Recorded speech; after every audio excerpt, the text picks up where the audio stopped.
All right, everybody, welcome back Oh! to Frightmare HQ, everybody. We are back after a little bit of a short hiatus. I am here We're here. with... Yeah, who am I here with? It's me, Charles Doze. Carlos Blueberry. Doze. Carlito's And Way. We've got a guest with us today, Paul Riddell, with the Texas Triffid Ranch. Let me add him in. Where's he at? Flip over, let's see, one guest. Okay, you are in. I don't know. Let me make this screen. There we go. What is up, Paul? Not a whole lot here besides nearly sweating to death. Sorry, it's a matter of you're catching me just as I'm finishing up or trying to get finished a major renovation on the gallery. So it's a matter of I've been up and down ladders and I've been hauling stuff left and right. Just got a big flat screen moved up here up onto a top area so people will be able to see it. Just generally been busy. Awesome. It's awesome. I'm going to play a little clip I put together real quick before we go on. So this will put us all in the background. So just hang tight a second. Okay. Cool.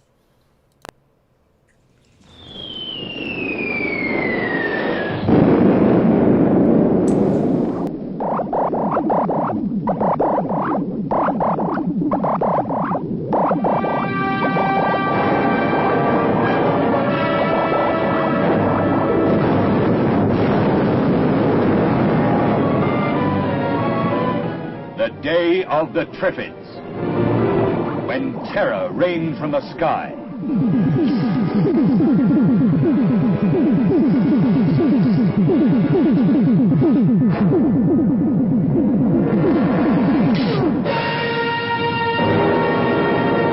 The day of the Triffids.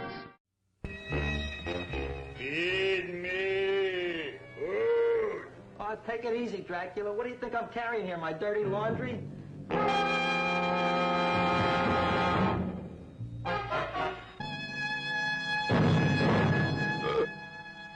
Where a man-eating talking plant gives homicide something to think about. All right, Doug. and we're back. I had to do that. Sorry, Paul. Do you get a lot of that? Do you get people that reference Day of the Triffid and Well, I don't get as many people at Day of the Triffids. I did have one guy at a show years back, not a Frightmare, thankfully, who got upset with me because, why are you selling dangerous plants? And I said, I don't actually have any dangerous plants. Well, you're selling Triffids. They're not real Triffids. He honestly thought Day of the Triffids was a documentary. You're serious? He thought. Oh my God! Serious. I am not kidding in the slightest. Wait, He honestly. you're telling me it's not a documentary? Was going to go ahead and report me to the dealer's room director. Oh my Because God! of that, I'm selling dangerous plants. Exactly. Look, I thought it was a documentary too. Look, Yeah. I've lived my whole life thinking that was real, so I'm surprised. But let's move on. Charles Yeah, also I know, thinks the Changed Holy my life here. Maniac is a real thing too, so it's okay. Hey, it's okay. He is real. He lives in my toilet, and he comes after me. All right. Listen, I want to thank everybody who has joined us today. We've got quite a few viewers here. Cool. Thanks, everybody. Brown, Charles Anderson, Okay. Todd Lewis. Yeah. Excuse me for melting. So, It goes on and on. Robert Kawaluski, Edward Gonzalez. Thank you all for joining us today. We appreciate it. We're glad to have Thanks, you here. everybody. We're super excited to have back. Paul Riddell here with us today. Paul, as you probably already know, runs the Texas Triffid Ranch. He's been to the Texas Frightmare Weekend as a vendor for years and years. since So, 2009. yeah, so I believe a Dang. lot of you are familiar with Paul. But if not, Paul, can you tell us a little bit about what you do? Okay, well, in my case, I pretty much come out with carnivorous plants. It's a matter of every year at Frightmare, other events, and out at my gallery in Richardson, going ahead and showing plants that have the ability to attract, capture, and digest insect and other animal prey. That's the official definition of a carnivorous plant. That is awesome. And we love it, because it ties in so well with the horror genre. And Oh, yes. But what you do is very unique and special, especially to this area, as your website says, you're pretty much the only Yeah. carnivorous plant dealer in the Dallas, Texas area, or Texas. Well, I'm the only carnivorous plant gallery. It's a matter of, there are other people that go ahead and raise carnivorous plants. Plano Carnivorous Plants, run by a friend of mine. He does incredible plants. I'm the first one to give him credit.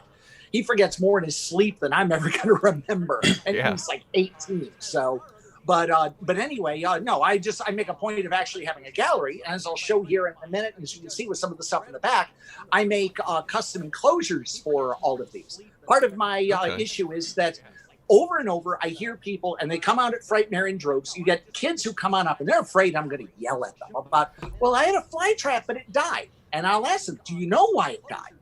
99% of the time, they have no idea why it died. And I point out, that's exactly what I dealt with when I first started doing this. The first carnivorous plant I ever had, I bought when I was 13. I was living in Chicago, and it was doing great. I moved to Flower Mound. This was end of 1979. And the first time I watered that plant, it was dead within an hour. It took me 23 years to find out what killed it. And it had everything to do with the local water out in Flower Mound. The word crunchy pretty much describes it. You can always tell who has sprinklers out there because of the rust stains on the sides of their houses. Ah, okay. So I always wondered that too, because I'm one of those people that had a Venus flytrap as a kid and was so looking forward to it, and it died almost post haste. So, well, it's a lot of different issues, least of which is I don't necessarily recommend fly traps to beginners. Go ahead and start off with something that's easier to raise first, then work your way up to fly traps. Because first point is that fly traps need a lot of light, 6 to 8 hours of direct sun, not windowsill sun, not, okay, I've got it underneath the lamp sun. Unless you're raising cannabis, you aren't going to have indoor lights bright enough to be able to go ahead and keep a fly trap alive. I promise you that. That's what Lloyd does. That's all Lloyd does. Yeah. Raise cannabis. Yeah. Cactus, Sure. not cannabis. So, Yeah. Anyway, Anyway, one of the other issues with fly traps is that you've got to use, pretty much in the Dallas area, you've got to use rainwater or distilled water. There are a few places where you can go ahead and just get local water, and it's pure enough that you can go ahead and keep fly traps alive. But in most places, there's going to be too much in the way of salt. There's going to be too much in the way of dissolved minerals. It'll eventually burn the roots right off. Even just going and using standard drinking water won't work because pure water is pretty flat tasting. You go ahead and take a chug of distilled water one of these days and see exactly how bad it is. Well, with standard drinking water, a little bit of salt, like a pinch full of salt, is added for flavor. And all of your various mineral waters are ones that obviously they're being sold because of the mineral content. Well, we can get rid of that salt easily, and that's not an issue. So, but the plants don't have any way to get away from it. They're almost all carnivores live in environments where the soil is really acidic. It's really the water is very, very clear, and because of that, they don't have any way to be able to process large amounts of salt that come in. And eventually, enough salt will build up that it'll go ahead and kill the plant. And that's why I tell people, rainwater, distilled water, just don't even negotiate it. In Dallas, you're taking too much of a risk. And besides, rainwater is free. Yeah. So Paul, what drove you to like wanting to do this, Paul? Was this something your family did, or is this something that always interested you? What was it? You're gonna laugh. There's a reason why tonight for the Twitch movie or the Twitch Prime movie is Annihilation, is because I can actually blame the author Jeff Vandermeer for all of this. Yeah, 20 years ago, I was a professional writer. Yeah, I was working for a whole slew of magazines. In fact, Loyd asked me to go ahead and promote, and I figured, okay, maybe I'll get my advance back on this. Yes. I used to write for a slew of movie magazines, weekly newspapers. I was all over the place. Actually had a couple of collections. This is one that came out of all of the crap that I was writing back in the 90s and the aughts. Greasing the Pan here. It's a reference to the Alex Winter short film, Entering Texas. Just look it up on YouTube, and after you finish going, ow, you'll understand. Okay. My best friend and I used to go to conventions all the time when I was a writer, and when our bullshit meters would go off the scale, we just kind of look at each other and go, he's just greasing Pan. It's special grease. And just an inside joke. And like I said, when you actually see the movie, you will understand. And like I said, after you finish scrubbing yourself down with Brillo pads, you'll understand. Anyway, point was is that in 2002, I quit writing. I was working as a technical writer, lost my job there. My first marriage fell apart. And I was at the point of having to work at a liquor store. And then I got a job offer to move to Tallahassee, Florida, working for Homes.com. Now, I didn't know a thing about Tallahassee, but Jeff, who was an old friend, had been living there almost all of his life. And so I asked him, okay, what do you think? He recommends coming on out. And honestly, within my first day there, I came across my first live carnivorous plant in the wild. It was a little purple pitcher plant. Tallahassee has ostensibly the Tallahassee Museum. It's really more of a wildlife park / nature center. It shows combinations of what humans were doing in that area, both during the colonial period and before. It has examples of all sorts of local wildlife, everything from alligators to Florida panthers. They've got a nice big collection of snakes if you're into Florida snakes. And there are so many snakes in Florida that most print guides on reptiles of Florida have one book for snakes and one book for everything else. So you've got all these great examples out there. You've got a big collection of otters out there that you can go ahead and play with, things like that. And they had purple pitcher plants out there. And I got hooked because Tallahassee has more variety in carnivores than anywhere else on the planet, as far as the number of genera, not just the number they don't quite have as many species, but as far as an individual genus, Tallahassee has more variety than anywhere else in the world. So let me ask you a question. Sorry to interrupt you, but is that, are these pitcher plants, are they native to that area? Yes. Okay, so yeah, most. They're not they're not imported from anywhere because, nope. We have a lot of, species of plants and animals and stuff in this country that aren't native. Yeah. No, these are all native species. North America has a very large range of carnivorous plants. Venus flytraps are native to North Carolina through about a 100-mile radius area just south of the Virginia border.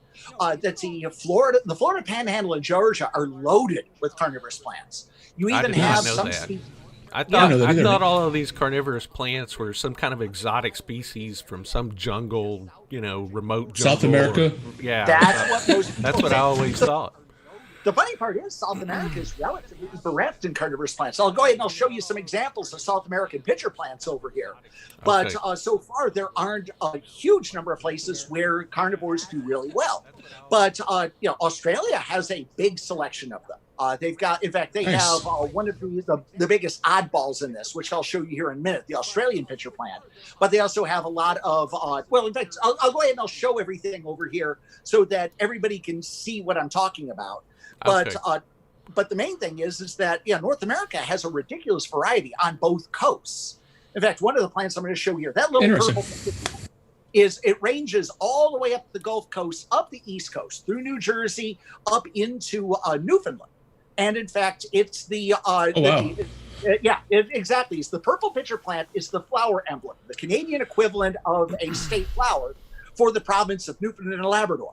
So when I get people going, geez, can I leave these outside? It'll get too cold, right? I'm going, look, if they can handle a Newfie winter, they can handle anything.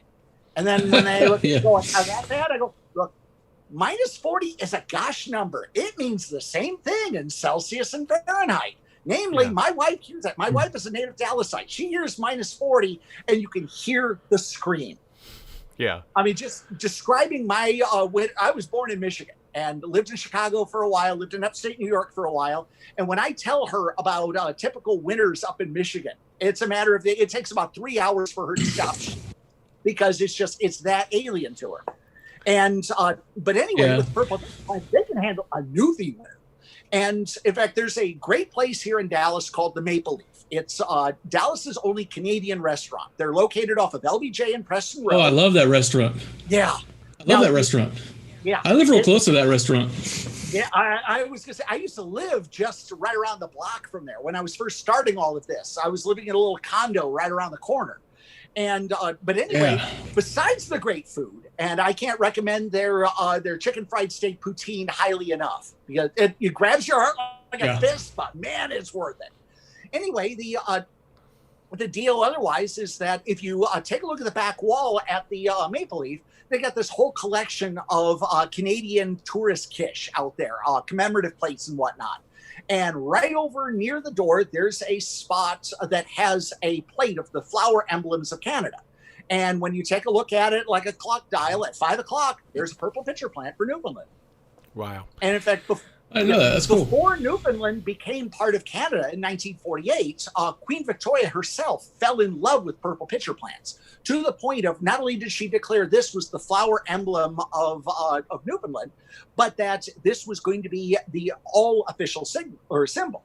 And up until 2 years ago, Newfoundland coins, particularly that half pennies, had a purple pitcher plant on the back. Up until 2 years ago, that was the only time you could find a carnivorous plant on currency anywhere in the world.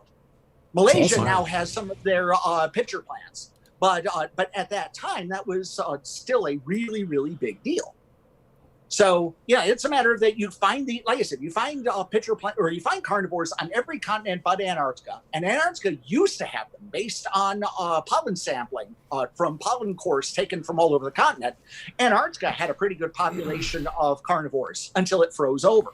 And in fact, there's one of the plants I'll show you here is one that I tell people, if I had easy access to time travel, if my grandmother suddenly showed up and gave me her TARDIS and said, all right, look, you just don't do anything I wouldn't do, which for her was particularly funny. Anyway, I wouldn't be wasting my time going back to go see the Battle of Agincourt. I wouldn't be wasting my time going to Woodstock. I'd be going back to Antarctica 30 million years ago with a camera, because everything I'd be taking pictures of would be brand new to science. Yeah. There are a couple of fossil deposits known from about 5 million years ago in Antarctica. There are some spots up on the Antarctic peninsula that date back to right before the dinosaurs became extinct. There are a couple of spots in the Transantarctic Mountains that date to about 150 million years ago. But with 99% of the continent covered with, about a mile of ice, going ahead and finding any other fossils is increasingly rare. And so we know nothing, almost nothing, about what was living in Antarctica between the time the dinosaurs died out and only 5 million years ago, when the continent finally froze over. So I want to point out a couple of things. Number one, you talk so fast, man, and everybody is noticing your energy, and they love your energy. So Number one, I want to say that. Number two, I want to go back because one thing that we didn't really get into was that you were influenced by Jeff Vandermeer, right? Yeah. And that is where you discovered you discovered your love for carnivorous plants. And that's why tonight we are screening a movie written by Jeff Vandermeer. And the movie is called Annihilation. And it is it's a freaky good movie, and I'm really glad that you recommended that one. And plus, it kind of ties back into you. It gives us some insight to you and why you're doing what you're doing now. So that's awesome. Yeah, just don't tell Jeff that. It's a matter of that every once in a while I'll go ahead and remind him, dude, this is your fault. You hear him crying in the background for a while, and he goes on his merry way. I go, could be worse. I could still be writing, dude. I mean, come on. Yeah. So, well, with your stream of consciousness, I can see you must write like a machine. I mean, because I'm just listening to you. It's like and I love it. It's not any kind of an insult. But it's amazing that you can. It's good. Recount all of this stuff with such speed and accuracy. It's awesome, Paul. You want to know? Yeah, seriously. I love this stuff, though. I love this history stuff. I mean, this is about, I'm like watching this like a show. I'm on Discovery Channel. I'm like, yes, tell me more, Paul. I understand. What else? So, that brings me to something, Paul. Steve Irwin. Paul has a Twitch channel, right? So you do. Tell us when you go live, so when people can jump on and check you out. Oh, absolutely. I've also got videos on YouTube right now. I've got a Texas Triffid Ranch channel there. I'm trying to get more stuff out. I just finished getting a whole slew of cuts. In fact, one of the things here, in a minute, when I can go ahead and show plants here, is that I was actually trying to go ahead and get some video here during our last full moon. because some of these plants fluoresce under ultraviolet light. Ooh, in fact, there's cool. one species that I came across while I was in Tallahassee that fluoresces under full moonlight. They're absolutely beautiful under full moonlight. And here it was on the 2nd, we had promised big full moon. Oh, it's going to be beautiful. It's going to be stunning. Nothing but clouds. Yeah. So the moon starts to rise and all of a sudden completely blanked out. So I couldn't get anything. But the plan is we're going to be having another full moon here at the beginning of October. So I'm going to go ahead and get video then, so long as the weather permits. Because unfortunately, one of the other things when we were talking about flytraps dying out is one of the things that most people don't realize with flytraps, and in fact with a lot of carnivorous plants that live in temperate climates, is they tend to go dormant over the winter. They die back. They're still catching as much light as possible, but they stop producing traps. They stop growing, and in a lot of cases, if it gets cold enough, the plant dies off entirely, or almost entirely. And most people figure by Christmas, oh, my flytrap's dead. They throw it out, especially if they bought it around Halloween to have a nice spooky plant. By Christmas, it's, oh, geez, it's gone. No, it's not dead. It really is pining for the fields. Yeah. That flytrap will go ahead and catch as much light as possible all winter long. And then as the days get longer and the temperatures start getting higher, then they'll go ahead and they will come back. And if you're lucky, if you've treated it well the year before, and if you've given it a decent dormancy, they'll bloom too. Most people have never seen a Venus flytrap. Oh, nice. They have little tiny white flowers on a flowerscape about maybe a foot high. And then there's some, the North American pitcher plants I was coming across in Tallahassee, where they bloom first, then they go ahead and produce traps, because their pollinators and their prey are usually the same insects: bees, wasps, lots of flies, things like that. And it doesn't do any good to go ahead and let a bug get completely covered with your pollen and then get caught in one of your traps. So they'll bloom first. There have been several years at Frightmare I've been able to go ahead and bring out these plants as they're finishing blooming and they're first starting to open up traps. And people are just in awe about the beautiful coloration on them. Oh, I bet. And that's one of the big draws out there, is that people go nuts. So let's get ready to do a little tour. Yeah, you've remodeled, right? Is that correct? Yeah. All right. I just finished, thanks to the folks at Pier 1. I've got brand new shelving in here. I'm in the process of going through a major renovation, something I haven't been able to do since we moved to this location 3.5 years ago. And I was figuring, okay, well, we might actually be able to start open for limited engagements. And then I get this opportunity to go ahead and get all these brand new shelves. And I think, oh boy, all right, this is another few weeks worth of tearing things out. But it's completely worth it because I needed so much more space for so long. So while you head over that way, go ahead and start heading that way. I'm going to let people know that you can visit Paul's channel at twitch.tv/Texas Triffid Ranch, spelled out Texas Triffid Ranch, and youtube.com/user/TX Triffid Ranch. That's TX Triffid Ranch. TX Triffid Ranch. Yeah, and I just put that in the comments section on YouTube. So check those out. Go to his stuff. And we'll go back to Paul here. Looks like he's showing us one of his enclosures that he built. Yeah. And if you go to what do we got, Paul? Ranch website, this is, to go ahead and start off here, go ahead and explain some of the basics. This is an Asian pitcher plant, Nepenthes. This is a group that the vast majority of them are found on the islands of Borneo and Sulawesi, but they range all throughout Malaysia. There are a couple of species in China. There are 3 known species in Madagascar. There are now 5 species as of the big fires that Australia had earlier this year. A 5th species was discovered inadvertently, one that survived the burns. But the vast majority of them, and this is about, depending on who you talk to, about 70 to 75 species, as well as a lot of naturally occurring hybrids that are predominantly found in Borneo. And you have 2 different varieties. You've got the lowland varieties, which live down pretty close to sea level. And then, because Borneo and Sulawesi are so mountainous, you have the highland varieties, which live way up in the mountains. So you've got different care requirements for them. Lowland varieties like it hot. They like it nice and toasty. But the highland varieties are used to being in areas where the temperature never really gets above 80 Fahrenheit. In fact, you have big temperature differentials because you're up in the mountains. And so with the Nepenthes over here, I'll show you here, is that these are, let's see, these and all of your other plants called pitcher plants, which are not related to each other at all. Well, there are two that are kind of, I'll get to those in a minute. Anyway, they all work on what these are called pitfall traps.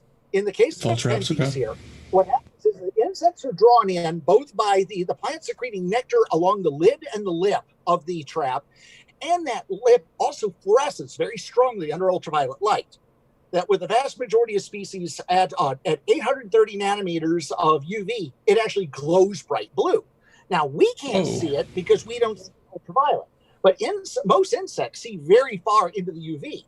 So they see this, and it flashes about the same color as a lot of blooms. So they come on in, they find nectar, and keep going. Now, like I said, there are a lot of nectar glands along the lip. There are more inside of the throat of the pitcher. Now, when if they go down too far, if they lose their balance, they fall inside. Now, the bottom of the pitcher is the whole inside is lined with a specialized wax. It's effectively little hexagons on platforms, and those hexagons jam up the insect's foot pads, and the columns don't give them any purchase. So they fall inside into a large amount of digestive fluid. It's a combination of digestive fluids and a special polymer that acts like a wet blanket. It honestly feels like snot.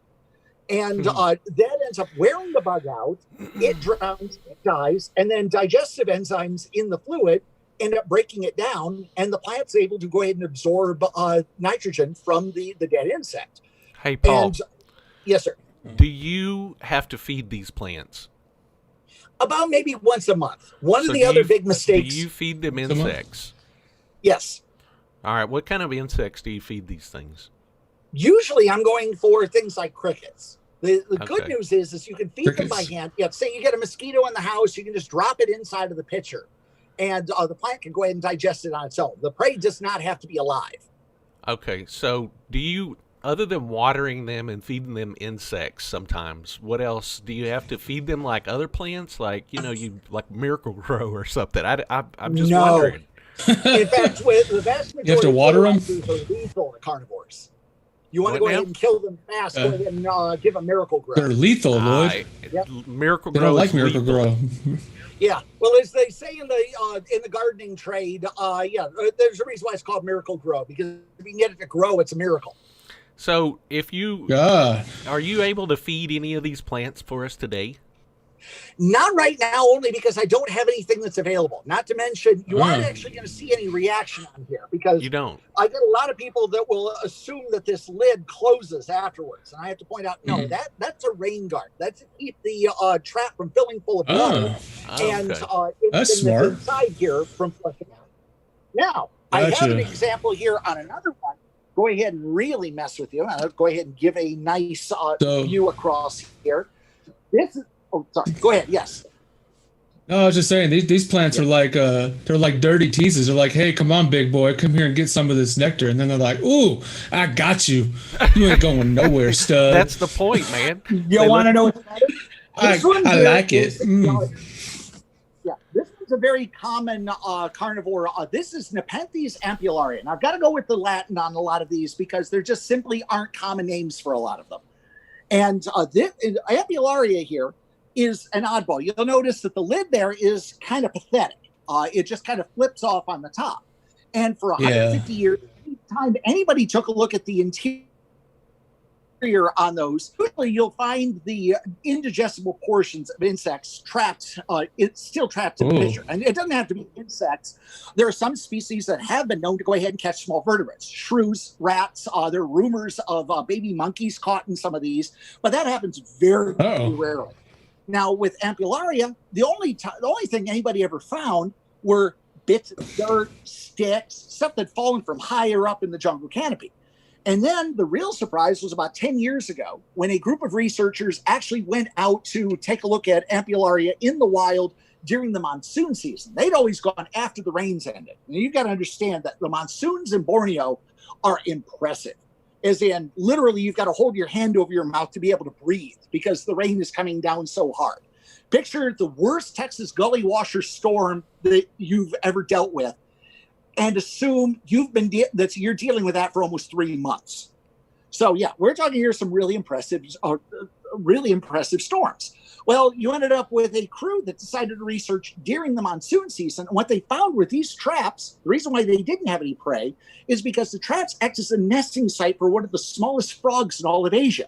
What are called microhylid frogs. Full-grown female could sit on your little fingernail, and the males are maybe about half that size.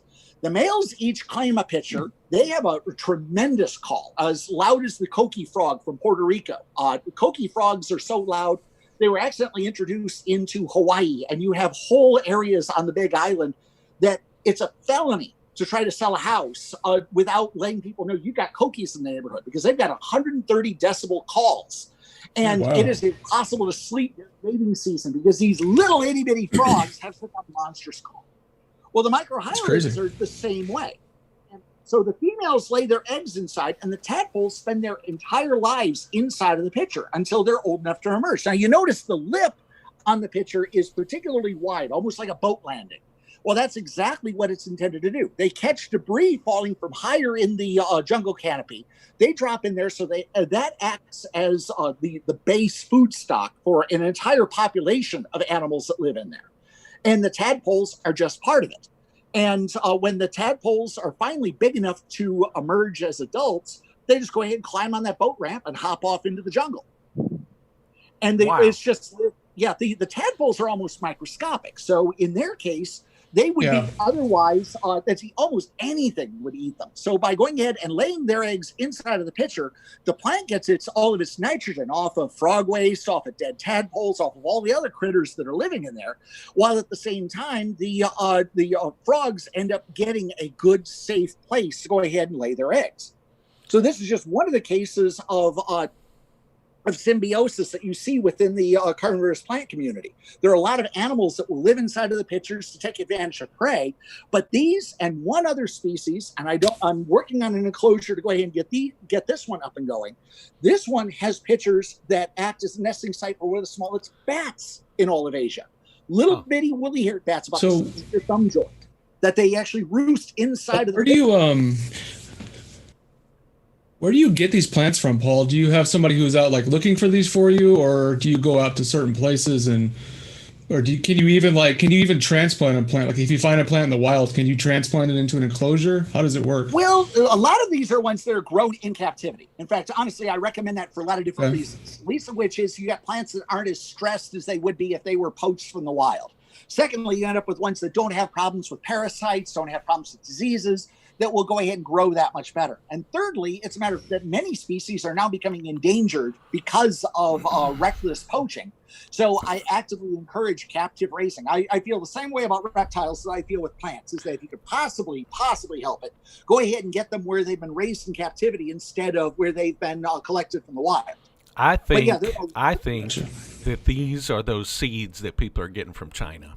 That's what I think. I think they are. I was about to ask him that. Is he the one? Paul's the one mailing the seeds. He's mailing the seeds. You want to know something worse? It's a matter of that. Because I think you're breaking up. Friends, that's International Carnivorous Plant. Me or you? You. Yeah, you're breaking up a little bit. It's because we found out his secret about the seeds. There you go. But anyway, I'm a member of the International Carnivorous Plant Society, which is dedicated to preservation and passing on information about all types of carnivorous plant. And I've got several friends in there who regularly make a point of seeing what kind of seeds are being sold on eBay and on Amazon to show what kind of horrible weeds you're going ahead and getting instead. Yeah. A lot of people, for instance, will figure, I'll save a little bit of money. I'll buy Venus flytrap seeds off of Amazon. What a lot of people don't realize is that Venus flytrap seeds and Dragonfruit seeds look almost exactly the same, especially if you don't know what it is you're looking at. And so they'll go ahead. I like Dragonfruit. Yeah, exactly. I adore Dragonfruit. But yeah, the seeds are almost identical, so that, by the time if you manage to get something growing, you end up with a batch of Dragonfruit seedlings. And hey, at that point, the seller's already long gone. So what does it matter? Right. So and you got Dragonfruit, so Are any of these plants regulated so that they don't become invasive species? Most of them don't have the opportunity to become invasive. A lot of the issue with carnivores, in fact, I'll go ahead and I'll show you another one here while we're focusing. This is a landsleeve sundew from Australia. And this one's a funny little story here all on its own. But the issue here is that carnivores require a lot of energy, both to go ahead and produce their traps and their digestive enzymes.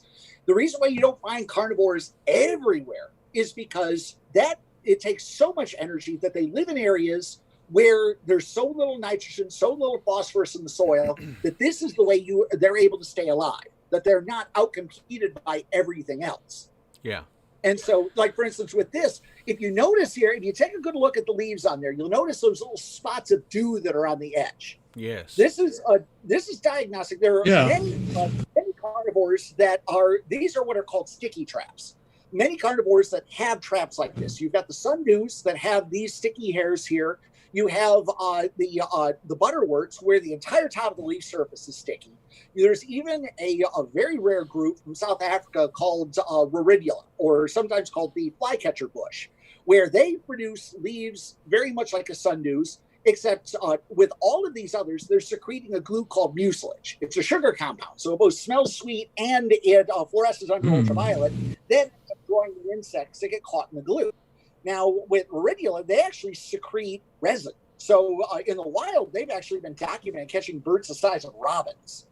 However, they don't have any way to be able to absorb the nutrients through the resin. So instead, they're dependent upon two species of assassin bug that live on the leaves, feed on that prey, and then crap on the leaves. The leaves have special runners on it, so it absorbs nutrients through those runnels. And in this case, again, true case of symbiosis. So with Riridula, they're now very, very rare. They're only found in two small areas in far southern South Africa. But they used to range, about 40 million years ago, they used to range all over Europe based on a couple of fossils that were discovered in Baltic amber a couple of years ago.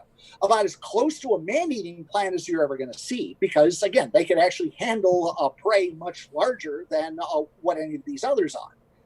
Now, with the sundew here, as far as when I was pointing out how much energy was necessary for this, one of the little extras here is that all of those hairs that you see on here are actually reactive.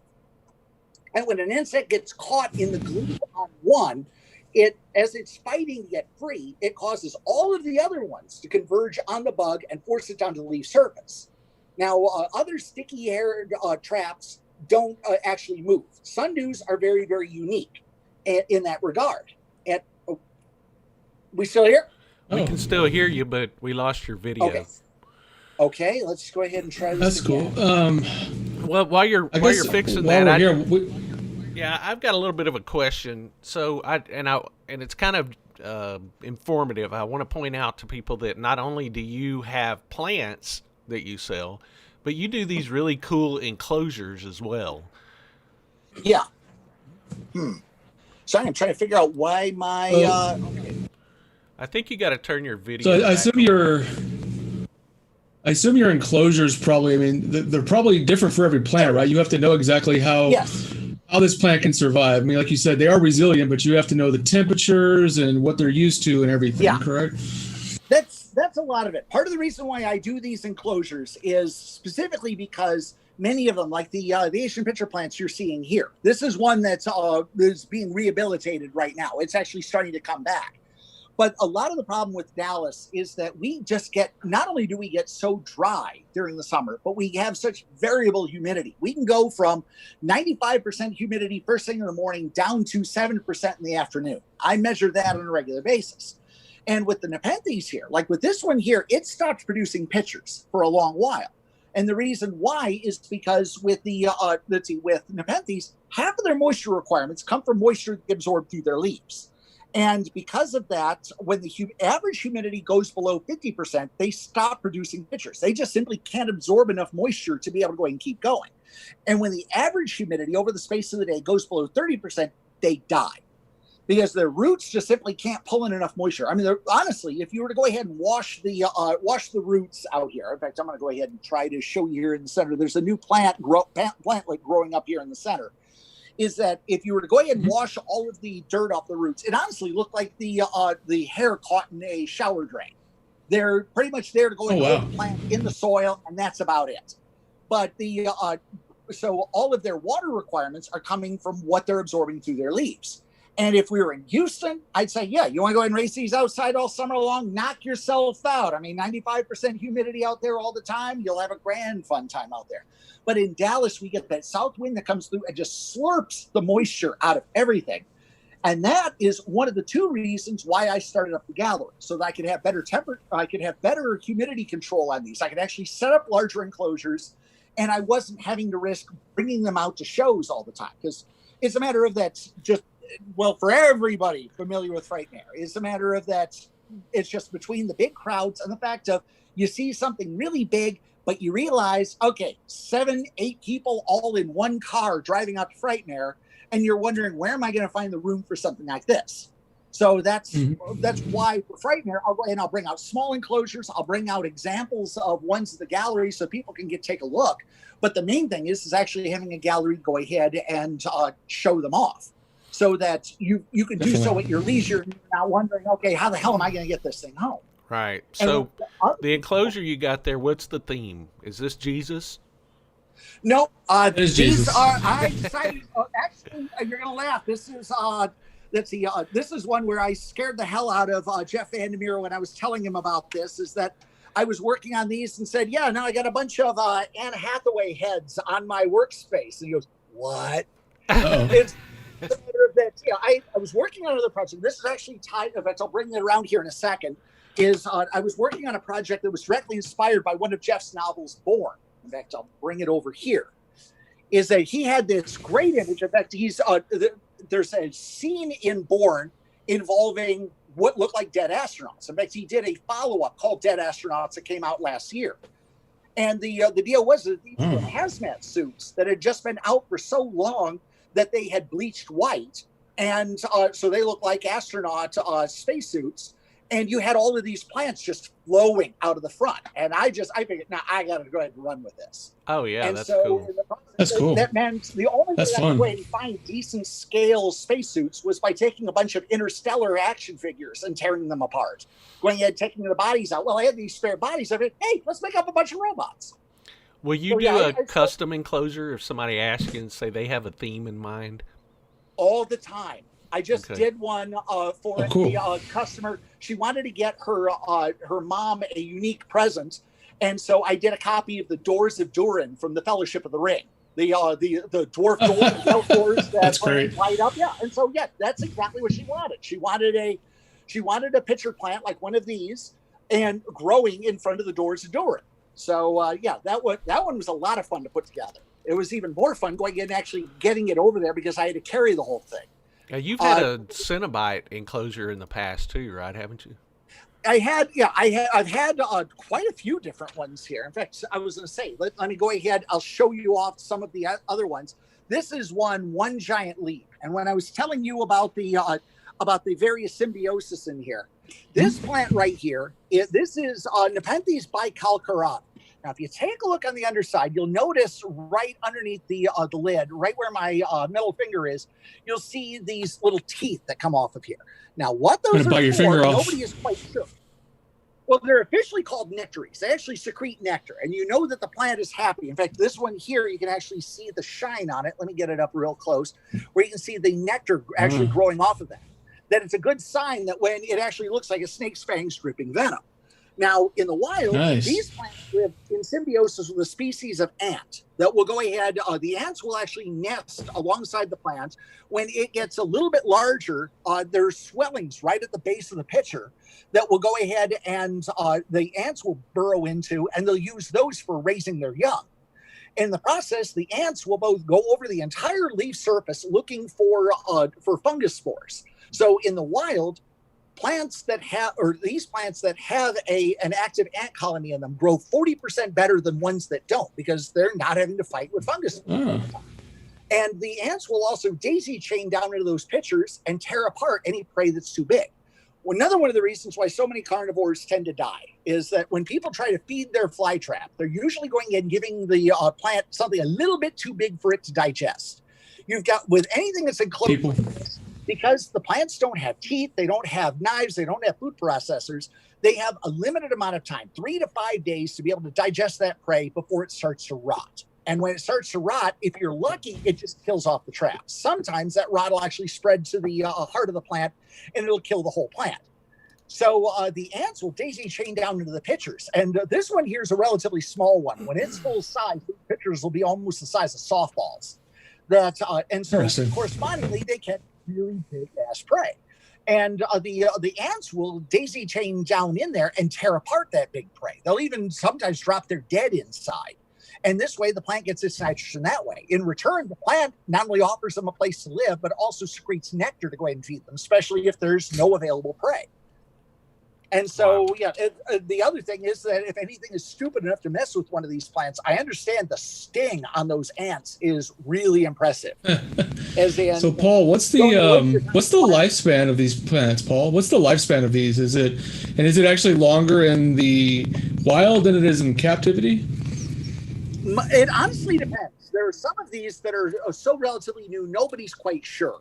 Also, you have the advantage of, like, for instance, with this one here, if you look in the base, you've got multiple plantlets that are coming off of the bottom, so that as one particular vine stops growing, you'll end up with new ones growing up. So technically, they could be immortal. But usually it's anywhere between 5 to 35 years for an individual plant. Yeah, and one of the other things here with the Asian pitcher plants is that this one here has got a long ways to go. As I told you, they're rather slow growing, and Bicalcarata here is very slow growing. But when they do start reaching a certain size, they start to vine. And in the wild, they can climb 30 to 50 feet high. All throughout Malaysia, those vines are so tough and so long that you end up with people cutting them down and using them for tying up lumber. That's how tough these are. I mean, I've destroyed bonsai. That's strong. Cut some of the big ones. I had a bicalc here that I had to go ahead and trim back. I had to use a Dremel tool cutting disc to go ahead and cut through because it was too tough for any shears or scissors that I had. And but anyway, they'll climb up 30 to 50 feet high, and in the process, they will produce a completely different type of trap. You've got your lower traps down here, then you have your upper traps going ahead and growing on up. And 90% of the time, you have upper traps and lower traps that are so different that if you found them separately, you'd think they belong to completely separate species. And one of the ones that unfortunately I sold just after we were supposed to have Frightmare, but I had planned to go ahead and drag out, and I'll go ahead and I'll show some of these others here while I'm talking about that, was a species, Nepenthes hamata, where the lower traps look like somebody's glued bandsaw blades along the edge of the lip. The upper traps have hooks on them, and I've been describing them for years as they look like a condom designed by Clive Barker. And so I was actually hoping that when it was coming out, I'd be able to show them some of these in action. So that's cool. But anyway, so we've got about 15 minutes left. Just go through some of your favorites and show us exactly. Give us a brief explanation. Okay. Well, among other things, when I was telling you about Butterworts, this is a Butterwort collection. This is a collection, Tezcatlipoca Blues, based on the Ernest Hogan novel, Smoky Mirror Blues. Ernest is an old friend. He's also, honestly, one of the weirdest cyberpunk writers you'll ever come across. And so I wanted to have something with a Mexican theme. And in this case, these are all species that are native to Quintana Roo and Yucatan. They grow up on cliff faces. Nice. And right now we're in off season, but all of them, they have sticky surfaces on the top so that insects get caught in the glue. In fact, there's one here in the back that if you see the little black spots on those are fungus gnats that they've caught. And they'll go ahead and digest those. In the spring, they bloom very, very lively and very enthusiastically. And those are a major food source for hummingbirds. They're coming up to, are migrating back up into North America. And those hummingbirds are so aggressive about that it's actually a real pain for people to go ahead and research these guys in the wild because the hummingbirds will actually attack them.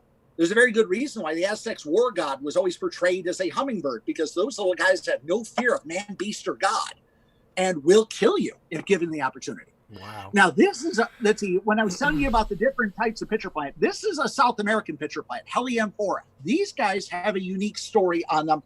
And they're found on giant plateaus on the border of Venezuela, Guyana, and Brazil called tepuis. Now, these tepuis are usually about a mile high or thereabouts. They're perpetually bathed in cloud on cloudy days. And most of them are so inaccessible that they were only explored by humans after the advent of airplanes. Now, in fact, these were so bizarre that Sir Arthur Conan Doyle set his novel The Lost World on top. The Maple Land was set on top of one of these tepuis because it was actually thought at that time. The tepuis dated back to the days of the dinosaurs. Possibly there might be dinosaurs on top. Well, no dinosaurs. Nobody's found a single dinosaur on top of one. But this group of unique plants live on top.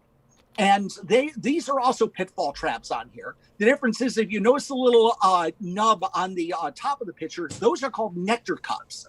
They actually secrete nectar, and it has a drug called conine in it that will stun insects.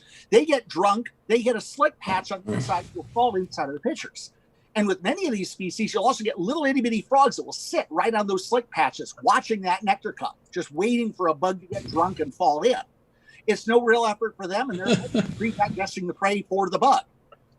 Now, this one here is one of my favorites. When I was telling you the situation with Antarctica, in fact, this enclosure here is called Antarctica in Decline. The skull that's in here is of a Cryolophosaurus, which is was until very recently the largest known dinosaur from Antarctica, found out in the Transantarctic Mountains here about 30 years ago. Now, this is Cephalotus follicularis, the Australian pitcher plant, or sometimes called the Albany pitcher plant, because it's from Albany in far southwest Australia. These guys are unique. They have no relations left anywhere on Earth. Based on DNA analysis that came out only last year, their closest relations include roses and apples. And all it means is their ancestors and the ancestors of Cephalotus separated about 90 million years ago, right at the beginning of when flowering plants first took off. So as such, like I said, they have no relations. The suspicion is that Antarctica may have had quite a few different species of Cephalotus before it froze. But now all that's left is this guy here. And in the wild, they're becoming critically endangered due to habitat destruction and poaching. So it's that much more important to go ahead and raise these in captivity, to go ahead and take the pressure off of those wild populations. Sure, yeah. And this one's a cultivar by a friend of mine. Yeah, definitely. Yeah, you can go ahead, you can grow different varieties that have different features on them. And as such, they get called cultivars. Whenever you go into a garden center, you see all the different names on roses that are on there. Those are cultivars that somebody has developed for color or scent or disease resistance or what have you. And it's going to be the same way with carnivores. And this was one that just came out last year called Elizabeth. And right now, so far as I know, I'm the only carnivorous plant dealer who actually has any of the Elizabeth available for sale. Oh, and it's just awesome. they're very enthusiastic growers. Relatively, these are ridiculously slow growing. But to give you an idea on scale, there's my thumb. If the traps get to be larger than my thumb, then that's a real surprise. And that's pretty much the way it is across the Cephalotus. Question from one of the viewers, Eduardo Gonzalez. Okay. This is kind of interesting. He asks, have you ever tried the nectar? And if you haven't, I'm wondering if it's something, has anybody ever, is it toxic to humans, or is it something that... It depends on the pitcher plant. With South American and North American varieties, I do not recommend going ahead drinking that nectar because that drug conine can really make you sick. It tends to cause bad reactions in some people. In fact, this is a North American pitcher plant right here. This is Sarracenia. That is beautiful looking. That's gorgeous. Yeah, and you can also she's see beautiful. how big these are. Yeah, I've got several. Oh wow, species. beautiful colors. When I was telling you about the little purple pitcher plants, these are purple pitcher plants right here. They're not all that big right now. They get a little bit larger, but the main thing is that they're nice and sprawling. But this group is found all over North America. The rest of these guys are pretty much only found in the Gulf Coast area. And this Leucophilia, this is the one that I was telling you about that I was hoping to go ahead and get video of during a full moon, because that white on the traps there just really glows. In fact, the plants end up drawing in a lot of moths, click beetles, other nocturnal insects, more so than other pitcher plants. So the suspicion is that that's specifically adapted to go ahead and draw in more nocturnal insects, giving them an advantage. And you go ahead and you turn a rock on them, and they just explode.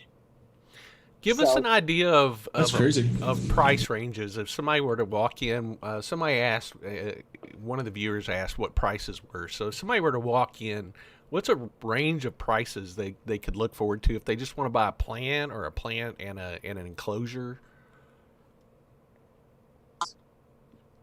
Yeah, it honestly depends. I've got a lot of inexpensive species as well as expensive species. Most of the enclosures you're seeing here are running between $150 and $300, depending on how rare the plant is. In fact, I'm going to go ahead and I'm going to swing this around here. This one here is intended to go in over at the flagship half-price bookstore. Let me go ahead and bring this out. This one would normally be running about $350, $400, but you can also see the amount of work that's going into it. That and the pit plant that's in here is one of the world's largest. This is a Nepenthes Raja. They produce a trap about the size of a softball, and they have been documented catching shrews and rats from time to time. The weird part is that it may be an accidental situation. When they get particularly big, the traps look a little bit more like a slipper than anything else. And they secrete a really thick nectar up on top. It's almost like apple butter. And it draws in tree shrews, birds, and rodents that will go ahead, lick that nectar off, and then trap inside of it. So the plant gets its nectar or gets its nitrogen requirements that way without actually having to go ahead and process insects. And so the suspicion is, and there are even other species that have even more upper traps. They have upper traps that look like little toilets. And they act the same way. Now, I've talked to people who've tried that nectar, and they're pointing out there must be something really good as far as the rats are concerned, but I don't see the appeal. But but anyway, most with the Nepenthes nectar, it's sugary, but it's not incredibly sugary. But with the stuff off of the North American and the South American pitcher plants, I do not recommend going ahead and touching that because, again, that drug conine that's added in there can be very, very toxic. So do not lick the plants, everybody. Try your best not to lick the plants. Your tongue. The drug is not going to get you high, guys. Yeah, it's not going to get you high. You don't want the conine. So tomorrow are you going to be open tomorrow? Yes. In fact, for anybody who wants to go ahead and come on out, generally the gallery itself is open by appointment. And I'm not going to be able to open up the gallery until we're finished with the renovation, which I'm hoping will be here just, again, in a few days. But I do open this up by appointment. But every Sunday here, at least until Halloween, I'm going to be open almost every Sunday from 7 o'clock until noon. The gallery's located at 405 Business Parkway, Richardson, 75081. If you go to the website, it's got a full Eventbrite listing there so that you can go ahead and let me know in advance, okay, you're coming on out. And I've got a nice select of predominantly what I've got here are beginner plants. Well, beginner plants and Venus flytraps. In fact, I'll go ahead and close that off by going ahead and showing some of these. These are two different varieties. When I was telling you about cultivars, this first one here, this is a variety called King Henry. It produces pretty much the largest traps that you're going to see off of any Venus flytrap. Flytraps are rather self-selecting in that regard because the larger the prey, again, the more likely it is it'll rot before it has a chance to get digested.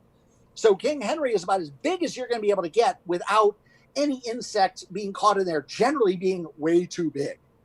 And then this one here, this is a cultivar called Akiryu. It's a variety that, with a little bit more sun, will go ahead and grow bright red all over, not just the although you can see how bright red the brick red. Hey, I think you covered your mic accidentally. Oh, sorry. But the petiole here, the stem, where the trap is the plant's actual leaf surface. This flat section here is called petiole. It's like the stem on a maple leaf. And the petiole will go ahead and go red when they get a little bit more light. All of these are now starting to wake up because the temperatures are finally dropping. This last summer, especially a couple of weeks ago when we hit 106 degrees out, it was rather stressful and all. But the good news is that now that the temperatures are dropping, I'm not only able to go ahead and show a lot of these plants outside without people melting, but I can also go ahead and guarantee that, all right, they're coming back and then some. They'll go through a big growth spurt between now and Halloween before finally starting to die back a little bit and then finally going completely into dormancy. Now, And that's with the temperate varieties. So the Asian pitcher plants I've been showing you here, these are tropical varieties. These don't go dormant over the winter. They end up staying active all year round, so long as the temperatures are nice. You can go ahead and adjust timers on them so that they have longer or shorter photo periods, but so that possibly you can get them to bloom, but it's not absolutely necessary. But with the North American pitcher plants I showed you over here, Venus flytraps and a couple other species that I'll have out for this, those are predominantly going to be temperate plants. So you just have to be prepared for the fact of, well, you aren't going to be able to enjoy them at Christmas all that much. But boy, in the spring, when they come back and they start blooming, that's a completely different story. Yeah. So tomorrow or seriously. today, people can come or they can't, or they need an appointment? Right now, to actually come into the gallery, they're going to need an appointment. And again, it's this week here. I want to go ahead and be able to finish all this up, get all of this set up so that people can come on in and really be able to enjoy this. To give you an idea, this is all of the storage space that I've put in here just over the last 2 days. Yeah, I've been busy, and this way I'll have more enclosures to be able to show off. Okay. But anyway, the port sales are open to anybody at every Sunday, with the exception of the weekend of the 26th and the 27th of September, because I'm going to be out at the NARBC, North American Reptile Breeders Conference reptile show out in Arlington that weekend. So I'm not going to be out here that Sunday, but I'm going to be out here tomorrow, and I'm also going to be out on the 20th. And then after that, pretty much all the way through October. I'm supposed to be scheduled for a show called Aquashella, a big aquarium show for Halloween weekend. And I don't know whether or not they're going to cancel that because they shut down the Aquashella Chicago show already. But if the only reason I'm going to be out for any RBC is because, well, there's no refund on the spaces. And I figured enough people out there are going to be careful enough. Okay, let's go ahead and at least try to take a chance and hope everybody behaves themselves. Yeah, sure. But with Aquashella, otherwise, I'm going to be having the port sales until the weather just simply won't allow anymore. And after all of the Sarracenia and the Flytraps go dormant for the season. And then so we have so today and tomorrow, you can come out and look at the patio sale or porch sale. What are your hours on that? Oh, just tomorrow. Tomorrow. Yeah, it's tomorrow. Every Sunday from right now through September. It's going to be from 7 o'clock until noon. Okay, so get up early. On how many people pile in, but I pretty much have to have everything broken down by about 1 o'clock in the afternoon. Okay, so get up early, head over tomorrow morning, Yep. 7 a.m. to noon. He's going to have a porch sale, and you can check out some of these great plants. You can also go to his website. Tell us your website. It's TexasTriffidRanch.com. Okay, Texas Triffid spell it all Ranch. out. TexasTriffidRanch.com. Yeah. And do you have links? In okay. fact, in fact, And for example, there you go. Just go ahead. Yeah. Perfect. TexasTriffidRanch.com. And TX then Triffid Ranch. I see. I'm looking at your website right now. Do you have links to your social media and your Twitch and all that on there? Yep. I've got links there. I also have if you take a look at the enclosures past and present section, I've got links of all of the enclosures that I've done here to date, including prices and more importantly, the shirt price. There are a lot of folks that have commented on the Triffid Ranch poster. It was designed by local artist Larry Carey. And the deal is that if you're wearing a Triffid Ranch shirt to any event, whether it's Frightmare, it's one of the port sales, it's any other event, so long as you're wearing the shirt, you get a discount. In fact, most of these enclosures have a separate shirt price on them that you can get anywhere between $50 to $100 off, depending. But you've got to be wearing the shirt at that time. The whole deal is that get a shirt. If you buy, I've got a link to be able to go ahead and buy the shirt on the website. And the deal is that all the money is going directly to the artists. I'm not making any money off of the shirts at all. This is purely go to Larry because he refused to take payment for the design when he first came out with it. And I figured, I'll show you. I'll make certain you actually get some money off of it. That's a great idea. Here it is. You know how that is a great idea. But anyway, anybody else have any questions? Yeah, I'm just wondering if anybody else has questions too, because I do want to say Charles Anderson is one of our watchers from the UK. He lives in England. I forget where in England. You might remember Charles. But Charles Anderson wanted us to say, could you pass on to Paul how much this has been the most fun and a fantastic and interesting subject, regard from the UK? Well, thank you. Yeah, definitely. And I was going to say, definitely interesting. Consider some of the great guys, or some of the great people that are going ahead and breeding carnivores in the UK. Let's see, just to let you know, there's a gentleman, Nigel Hewlett Cooper, who runs a carnivorous plant nursery in the UK. Every year he shows up to the Chelsea Flower Show with a huge display of carnivorous plants. And generally every year, with the exception of this year, he comes out with a new variety of Asian pitcher plant. And he makes a big deal about naming them after various British celebrities. Like, for instance, this one down here, this guy here is named Bill Bailey after the comedian.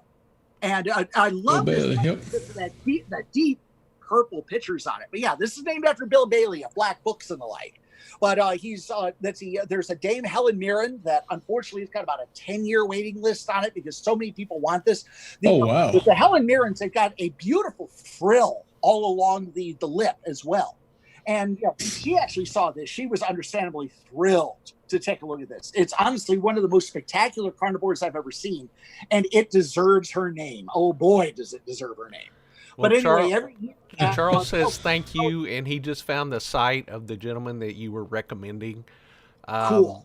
Eduardo Gonzalez has another question. He says, can honeybees harvest the nectar from the pitcher plant? Yes. Now, with the North American pitcher plants, the only issue there is that if they drink too much, they get drunk on it, and it can kill them. But they don't have any particular problems. They get drunk out of their minds. Well, yeah, the idea is to go ahead and get them nicely wasted. I heard a great story from Peter D'Amato. He runs California Carnivores in Sebastopol. Mr. D'Amato is pretty much an inspiration to almost everybody in the States raising carnivores because he does so much research. He has such a great facility all the way around, and he's got 1,000,005 great stories. And he was relating about the one time they tried using biological controls in the greenhouse. They were having a real problem with aphids, so they figured, hey, let's go ahead and we'll get ladybugs and let them go.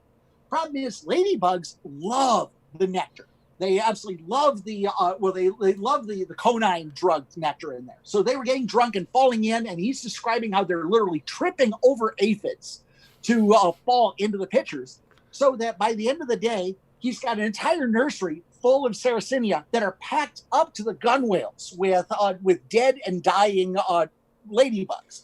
And what's the very next day, an orchid society was going to come out to take a look at all of these, and they come in, and all they see are dead and dying ladybugs all over the place.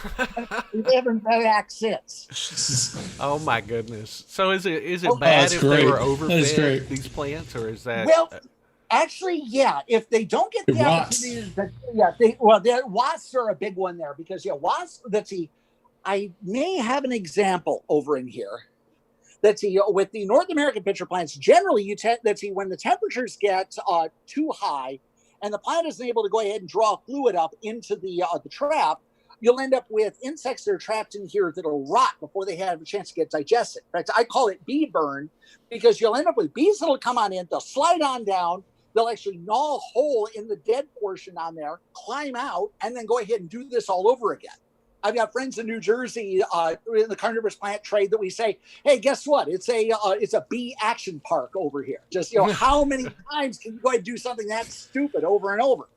But there's nothing quite like having a case of bee burn you didn't realize, bringing plants out for a big show, and then suddenly, hey, here are about 4 or 5 really angry paper wasps that finally ends the work. They want to talk to the manager right now.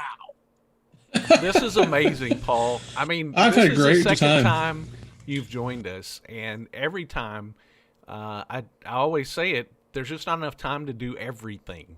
I mean, we might have to do a marathon next time and just... Oh, twist my arm! Twist my arm! No, Loyd, we need to go to his shop, Loyd. We need to go to his shop live and see this stuff. That's what we need to do. Absolutely. As long as he's been vending... If you guys want to go ahead and do a live show here, I'd be glad to go ahead and show it off. I've been trying to get you guys out for years anyway, and I understand. things are busy. And again, in your case, Loyd, it's usually when I see you at Frightmare, it's that you're going at about 150 miles per hour. You kind of wait, hey, Paul. And then your Doppler shifting, you're going so fast. Oh, I see a red blur in the horizon.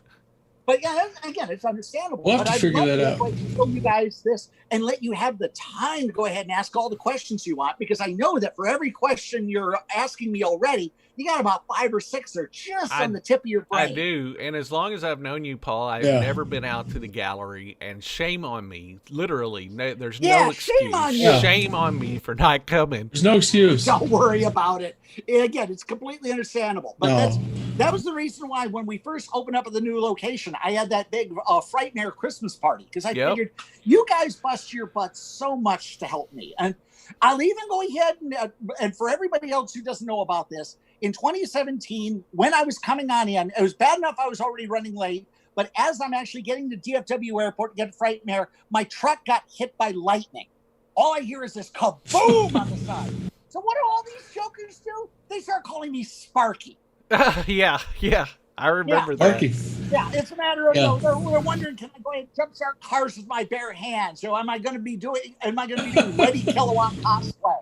I have not forgotten.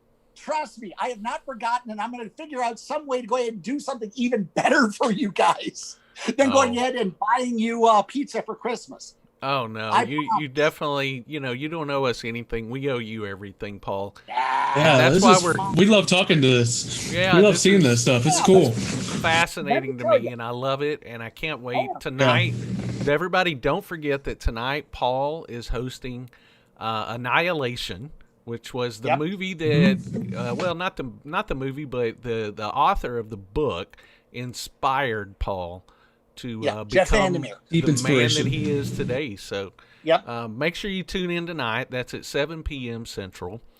Paul, I don't know what else to say. It's just always such a pleasure. Thank you, Paul.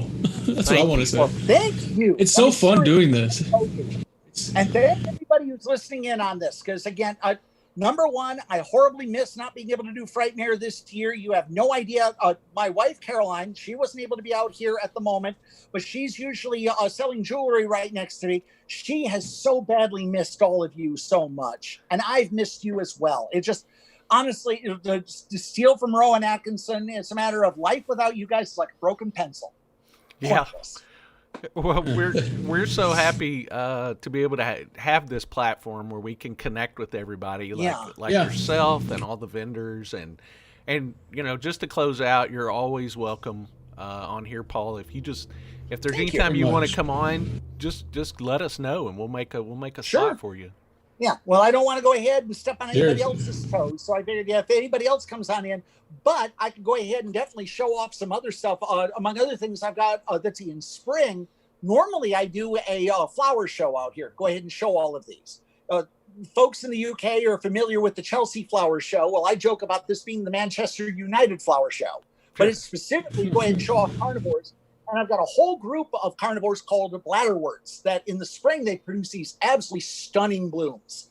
And I would love to be able to go ahead and have a virtual Manchester United flower show where everybody can go ahead and take a look at these while they're growing.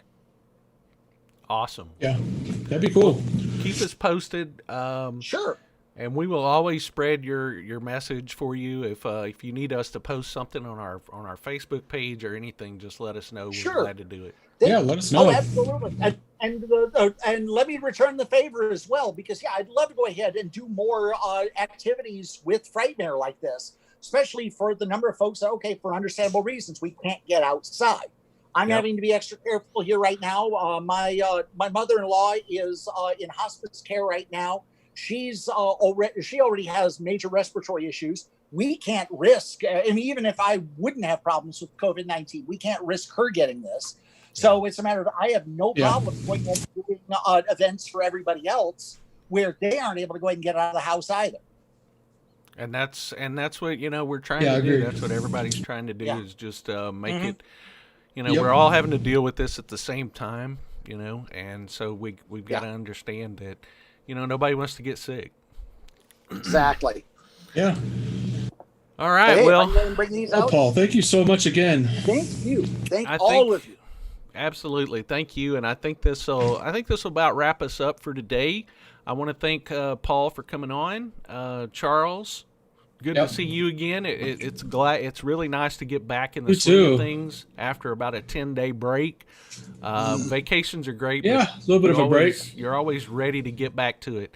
So everybody, make sure you follow. Go find Paul and the Texas Triffid Ranch on social media. Follow him. Go to his website at texastriffidranch.com. Please. And, if you can, get out there to his porch sale tomorrow and check things out. Yeah, get out there and check it out. To noon. Yeah, 7 I'll to be out noon. there. See all this in person.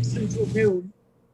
And it's a matter of that, depending on what the weather's like, my wife might be out there with her jewelry as well. And I know there are a lot of folks from Frightmare that love her stuff as well. So you'll have a chance to see all the stuff that she's been putting together in the interim.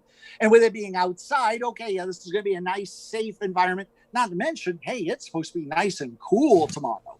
Awesome. Yes, it is. It's a good day for it. It's already 85 by the time I open up. I mean, you have no idea how much I'm enjoying that. Absolutely. Well, thank you very much for joining us today. We will see you Yes, thank you. tonight at 7 p.m. You've got it. 7 o'clock. And thanks again to everybody watching. We're happy to be back and happy to be tuned back in with you guys. So thank you, everybody, once again. Absolutely. Thank you. All right, guys. We're going to sign out. See you tonight at 7 p.m. Peace. Happy trails. 7.